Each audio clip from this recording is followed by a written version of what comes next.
আমার কথা শোন, এরকম করিস না। তুমি কেন বুঝতে পারছো না? আমি ছাড়া তোমায় কেউ দেখবে না, তুমি জানো না আমি ছাড়া কেউ নেই।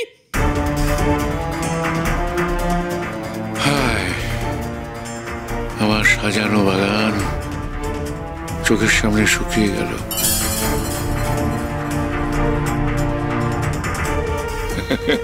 বুয়া বুয়া, এখন বুঝতে পারছো কত বড় ভুল তুমি করেছো?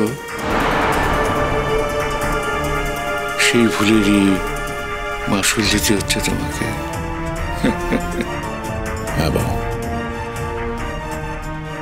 আমি বুঝতে পারছি।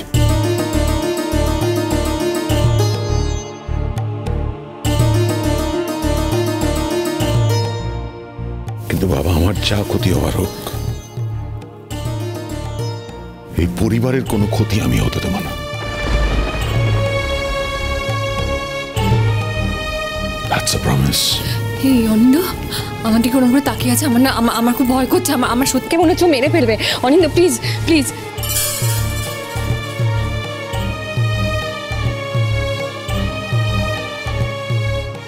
ভয় করছে তোমার? আমার ছেলেকে তো তুমি খুনি বানিয়েছো। ওর চোখের সামনে তুমি আমার সবকিছু কেড়ে নিয়েছো, আজ ওর সবকিছু কেড়ে নিয়েছো। আদালতে দাঁড়িয়ে ওর সম্পর্কে কতগুলো মিথ্যে কথা বলে এসেছো। খুব ভালো করে বুঝে গেছে তুমি এই পরিবারটাকে কোনোদিনও ছাড়বে না। তবে একটা কথা কি জানো তো জুন, ডিঙ্কা তো আমার ছেলে, ওর শরীরে আমার রক্ত বইছে। ও আর কারো ক্ষতি করবে না, কিন্তু নিজের ক্ষতি করবে, ঠিক আমার মতো। আমি তোর মা, তোর উপর এই পৃথিবীতে আমার অধিকার সব থেকে বেশি বলে আমি মনে করি।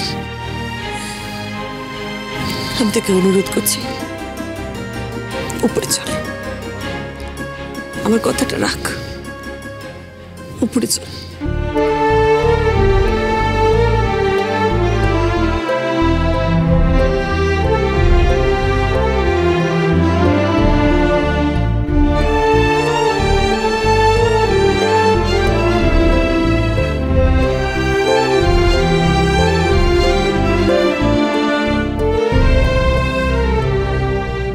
জাম্বো, তোমার ভাই কি একদম বাচ্চা বেলা থেকে ক্রিমিনাল নাকি? হ্যাঁ অঙ্কিতা, শাট আপ।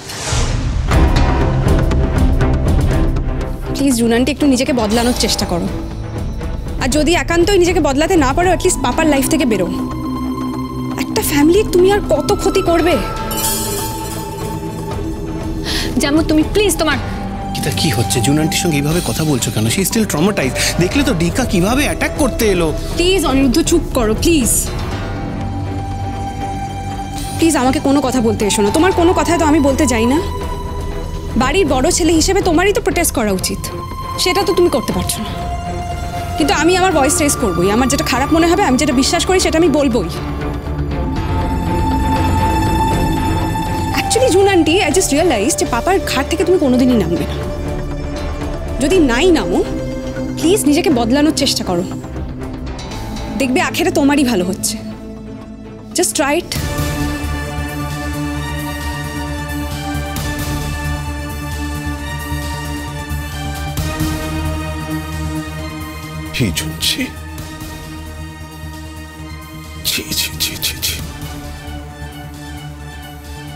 একটা সময় ছিল যখন তোমার দিকে তাকালে আমি জীবনের সমস্ত দুঃখ ভুলে যেতাম।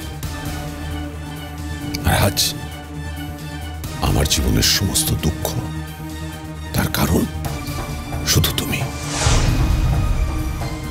How things change, তাই না?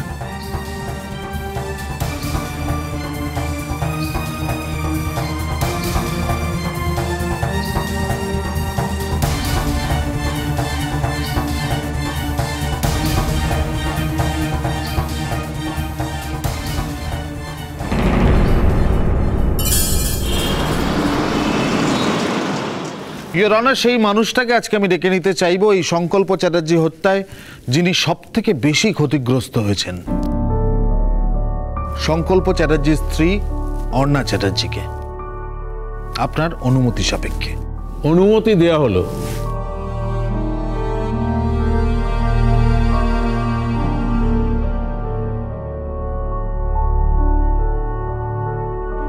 পবিত্র গীতায় হাত রেখে শপথ করুন, যাহা বলিব সত্য বলিব, সত্য বই মিথ্যা বলিব না।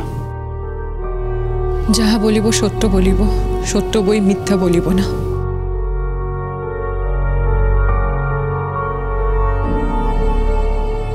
আপনার নাম? অর্ণা চ্যাটার্জি। আপনার পরিচয়? সংকল্প চ্যাটার্জির স্ত্রী অর্ণা চ্যাটার্জি। দেখুন, আমি জানি যে এই সময়ে আপনি একটা অত্যন্ত দুঃসহ অবস্থার মধ্যে দিয়ে যাচ্ছেন, কিন্তু আপনার স্বামীর খুনিকে ধরার জন্য আপনাকে কয়েকটা প্রশ্ন আমাকে করতেই হবে।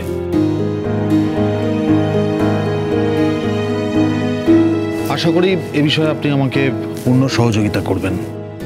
সহযোগিতা করব। দেখুন, অন্য কোনো প্রশ্নে না গিয়ে আমি সরাসরি যে প্রশ্নটায় আসতে চাই সেটা হচ্ছে যে আপনি কি এই সংকল্প চ্যাটার্জি হত্যার বিষয়ে কাউকে সন্দেহ করেন? সংকল্প এমন একজন মানুষ যার কোনো শত্রু থাকতে পারে না, তাই আজও আমার কাছে পরিষ্কার নয় যে কে সংকল্পকে এইভাবে নৃশংসভাবে খুন করেছে। আপনার কি সত্যিই কাউকে সন্দেহ হয় না? সন্দেহ করতে ভয় লাগে আমার।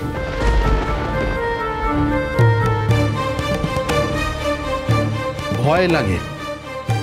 তার মানে আপনার কাউকে একটা সন্দেহ হয়, কিন্তু সেই সন্দেহটা প্রকাশ করতে বা স্বীকার করতে আপনি ভয় পাচ্ছেন, আপনার ভয় লাগছে সেটা স্বীকার করতে। বেশ, আমি আপনাকে একটু অন্যভাবে প্রশ্নটা করি, তাহলে আমার মনে হয় যে আপনার উত্তরটা দিতে সুবিধা হবে। প্রত্যুষ সেনগুপ্তর সঙ্গে আপনার সম্পর্কটা ঠিক কিরকম ছিল? বন্ধুত্বের সম্পর্ক ছিল কলেজ লাইফ থেকে। আর এই বন্ধুত্বের সম্পর্কটা হয়তো বিয়েতেও পরিণত হতে পারত।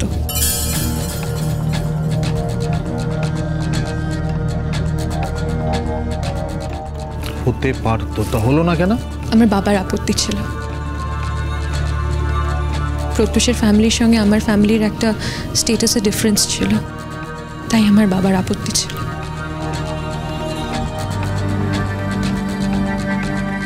ঠিক সেই কারণেই সংকল্প চ্যাটার্জির সঙ্গে সম্পর্কে আপনি প্রথম থেকে স্বাচ্ছন্দ্য হতে পারেননি, তাই তো? হ্যাঁ, আমি প্রথমেই সংকল্পকে প্রত্যুষের কথা বলে দিয়েছিলাম, এবং এটাও বলেছিলাম যে প্রত্যুষকে ছাড়া আমি কাউকে মেনে নিতে পারবো না।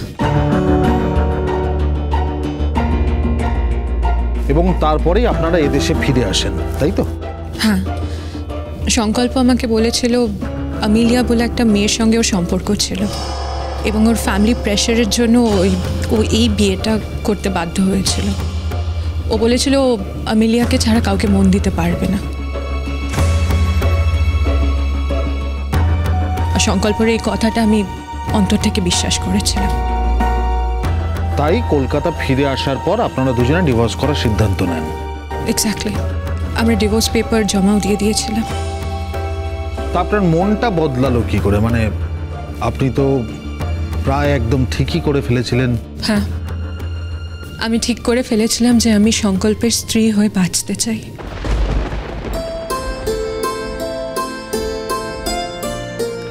এই যে এত বড় আপনার মানসিক পরিবর্তন হলো একটা, এটার পেছনের কারণটা কি, মানে সেটা যদি বলেন।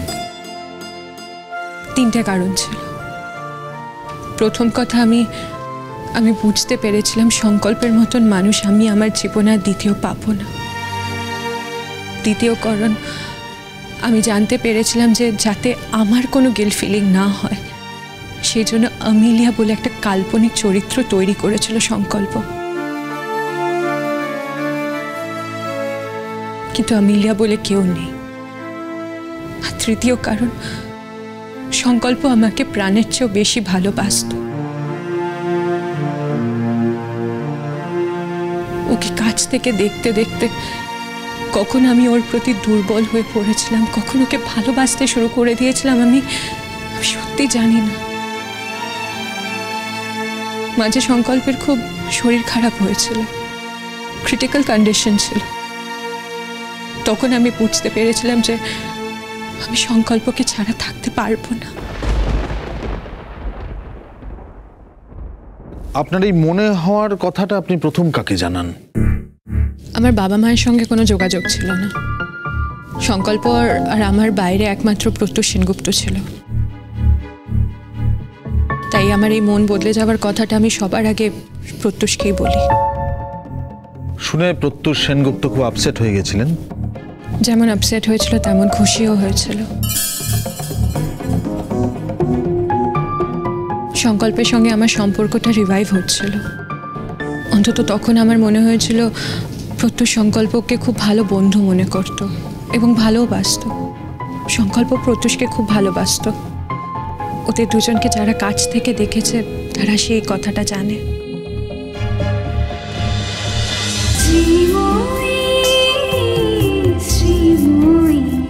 স্টার জলসার প্রিয় শো দেখার জন্য সাবস্ক্রাইব করুন আমাদের ইউটিউব চ্যানেলে এবং আপডেটেড থাকার জন্য প্রেস করুন বেল আইকন। চলো চলো চলো চলো পাল্টাই।